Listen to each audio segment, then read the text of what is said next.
Monica here? Oh, there she Carla's helping us. okay. Hi, Oh, Carla. Carla. Hi, Carla. Thank you. All right. Good morning, everyone, and welcome to the public session for March. Thank you for being here. I am going to turn it over to our chair, Shalimar Thomas, to preside over the meeting. I'm sorry to Thank interrupt. you. We have a member of the public just called Benjamin in the waiting room. Okay, you can let them in. Good morning, everyone, and welcome to the Philadelphia Commission of Human Relations public session taking place today, Friday, March 15, 2024. Can we start the meeting with the approval of meeting minutes? Any corrections? All right, no corrections noted. I move that we accept the minutes and they are submitted into the record. Next up are cases recommended for closing. I will ask for recusals after I read the cases. All right, the cases recommended for closing for the month of March 2024 are as follows.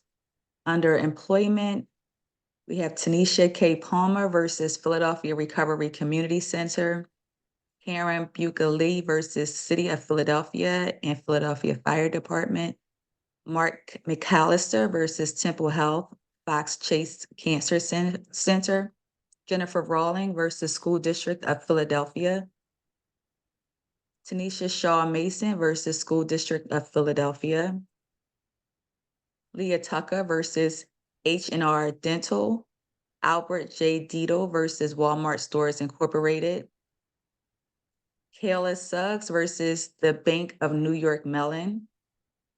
Under Ban the Box, we have Tina L. Corley versus Family First Home Care. And under Wholesale Solicitors Do Not Solicit, we have Data Snyder doing business as Keller Williams Philly, aka KW Philly et al. Home Cash Guys Incorporated, Keller Williams, KW Philly, and Home Cash Guys Incorporated. With that, could I have, are there any recusals? I have to recuse from the Temple Health McAllister case. Recusal noted. Any other recusals?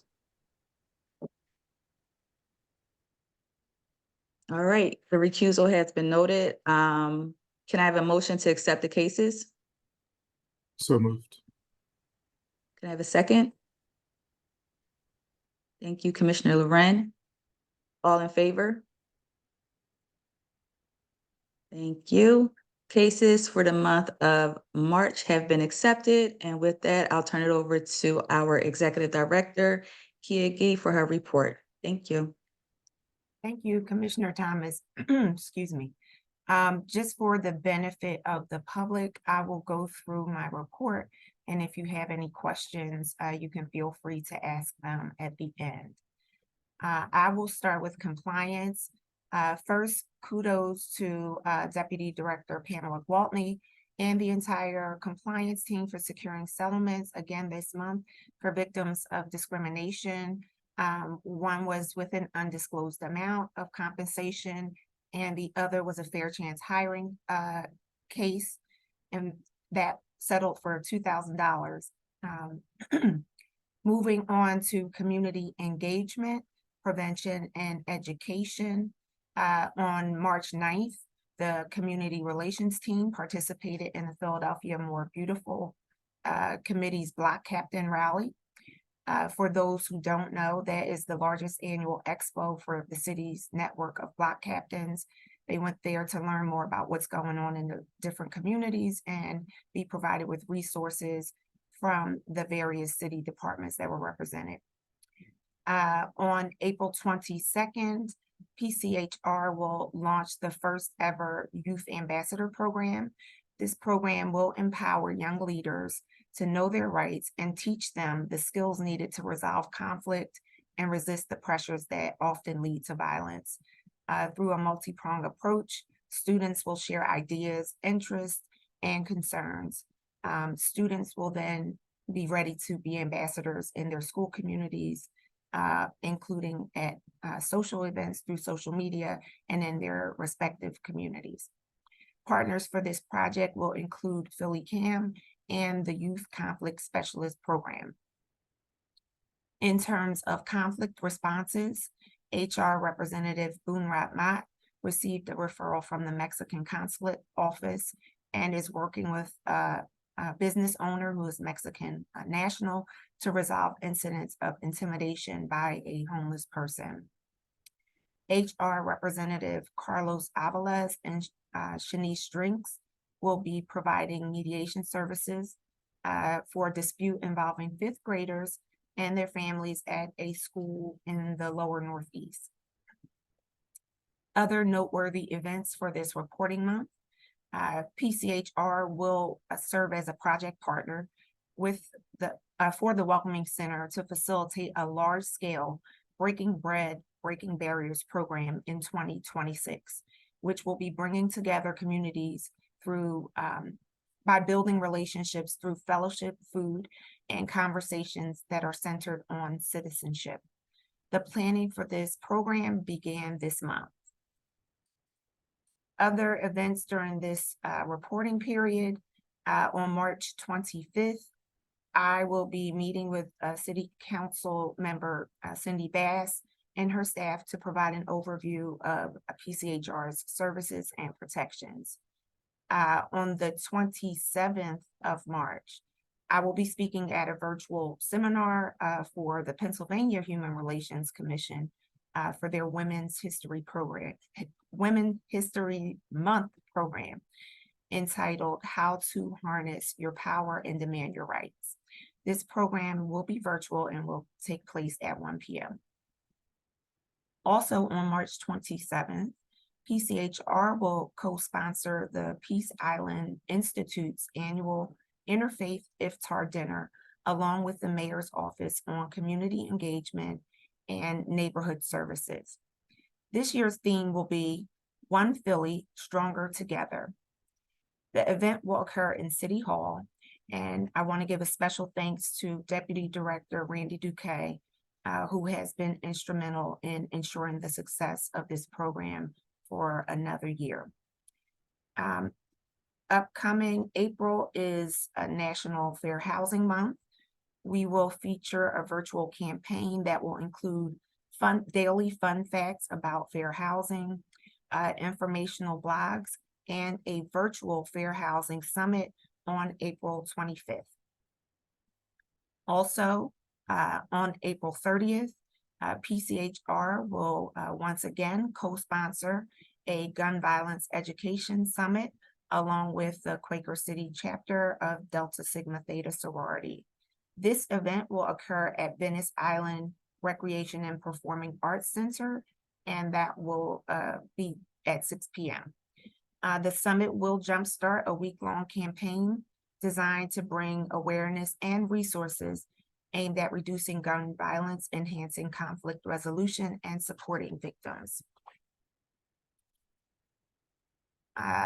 In terms of the hate and bias reports that we've received for this report cycle, through the month of February 2024, there were 9 confirmed incidents of hate reported to our office. The incidents centered mostly on race, ethnicity, and anti-LGBTQ sentiment.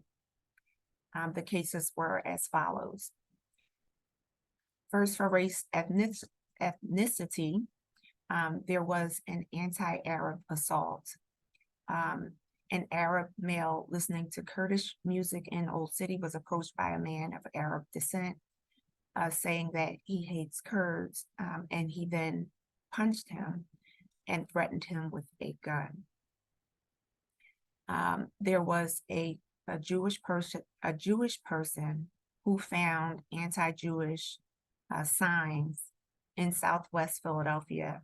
That person was verbally harassed by someone while they were trying to remove the signs. There was another incident involving a flag of Israel along the parkway that was vandalized with red paint. We had another incident reported that there were multiple swastikas found spray painted on a wall near a Home Depot in Northeast Philadelphia. There was no camera footage available and no other information available to make an arrest. Similarly, a contractor in the Northeast found a racist and anti-LGBTQ statement scratched on the side of their vehicle, which was parked in front of their home.